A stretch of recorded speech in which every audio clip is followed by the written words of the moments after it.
Whether you've been a professional salesperson for 30 years or you just started your first sales job yesterday, the number one thing that will ultimately determine your success day in and day out is right between your ears. It's your mindset. Recently, I was speaking with a salesperson who was attempting to convince me to use their service for my company. After a brief, "Hello, how are you? Thanks for taking the time to speak with me," introduction, this salesperson launched straight into their pitch. It was all about how great they were and a list of facts about how their solution was the best. Within the first 5 minutes, I was starkly reminded of the distinct difference between a typical salesperson and a true sales professional. We've all experienced at one time or another someone trying to sell us something we didn't see the need for nor want at that moment. It's the pushy, over-aggressive, self-focused salesperson that perpetuates the stereotype. The reality is, sales is a noble profession. In fact, without it, the economy would grind to a screeching halt. Most salespeople wake up every day with fear. Fear of rejection, fear of failure, fear of not hitting quota, etc. It's that very fear that drives us inward in our focus, and that mindset causes the unintended consequence of distrust and disconnect with our customers. The number one job of any sales profession is ultimately to solve the customer's problem. The issue, however, is that many of us have been trained over the course of our sales career on how to ask leading questions, look for opportunities to present the facts, features, and benefits of our solutions before we've earned the right or the trust of the customer. The most successful salespeople are individuals who have a mindset of what I call the 3 S's.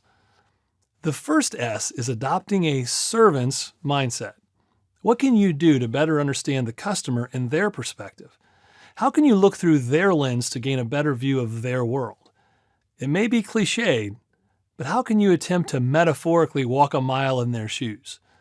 The more you do this, the more empathetic you will become, and this servant mentality will come across to the customer loud and clear. Now, once you've done your best to view the world through your customer's lens, you arrive at the second S, which is to share your experience and knowledge, as well as the experience and knowledge of other customers who've had similar problems. Now, once you've served and shared effectively, you've earned the right to help the customer with the third S, and that's solve their problem. The order matters significantly. This process of serving, sharing, and then solving builds authentic trust up front and leads the customer to a place where they genuinely want your help to solve their problem because they trust you.